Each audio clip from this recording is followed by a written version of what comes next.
প্রিয় উপস্থিতি, এই এলাকার যুব সমাজ, যুব শ্রেণীর মানুষকে আমি দেখছি না। আজকে সামনে কিছু বৃদ্ধ বয়স্ক মুরব্বীরা বসে আছে।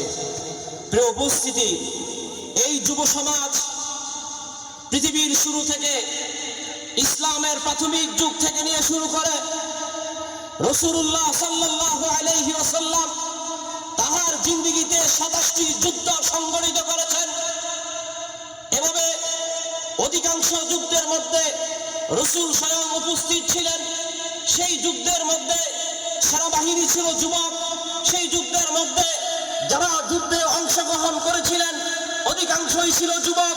এই যুব শ্রেণী যদি আজ ঠিক না হয়, আমার আপনার যুব সমাজ, আমার আপনার যুবক ছেলেপেলেরা আজকে নেশায় আসক্ত, কথা বলেন ঠিক কিনা? আমার আপনার যুব সমাজ ইয়াবায় আসক্ত, আমার আপনার যুব সমাজ এভাবে ট্যাবলেটে আসক্ত, আমার আপনার যুব সমাজ আল্লাহর নাফরমানিতে ব্যস্ত, আমার আপনার যুব সমাজ মা বাবার বেয়াদবিতে ব্যস্ত, আমার আপনার যুব সমাজ সমাজের অন্যায় অশ্লীলতার সাথে জড়িত, ঠিক কিনা কথা বলেন? এই যুব শ্রেণী যদি ঠিক হয়ে যায়, এই যুব সমাজ যদি ঠিক হয়, খোদার কসম করে বলতে পারি সমাজের সমস্ত জাহিলিয়াত, সমস্ত কুসংস্কার ধূলিসাৎ হবে। এই সমাজে ইসলাম প্রতিষ্ঠিত হবে, এই দেশে ইসলাম প্রতিষ্ঠিত হবে, সারা বিশ্বে কুরআনী শাসন ব্যবস্থা কায়েম হবে। এই যুব শ্রেণী যদি ঠিক হয়, কথা বলেন ঠিক কিনা? বিশ্ব নবীর ডানে, নবীর বামে, সামনে পিছনে চতুর্দিক থেকে রাসূলকে সহযোগিতা করেছেন। বডিগার্ড হিসাবে বুক টান করে দাঁড়িয়ে গিয়েছিলেন সেই যুব সমাজ।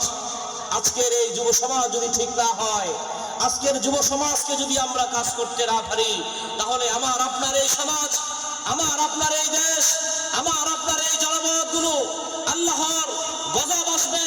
এভাবে যদি তারা একের পর এক আল্লাহর নাফরমানিতে ব্যস্ত থাকে, তাহলে অতি সত্তর, বেশি দূরে নয়, এভাবে সমাজের মধ্যে আল্লাহর গজব নেমে আসবে। এই জন্য আমাদের মূল টার্গেট যুব শ্রেণীকে ঠিক করা। আমাদের মূল কার্যক্রম যুব শ্রেণীকে যদি ঠিক করা যায়, তাহলে সমাজের এভাবে পরিবেশ এবং দৃশ্য সুন্দর হয়ে যাবে, কথা বলেন ঠিক কিনা?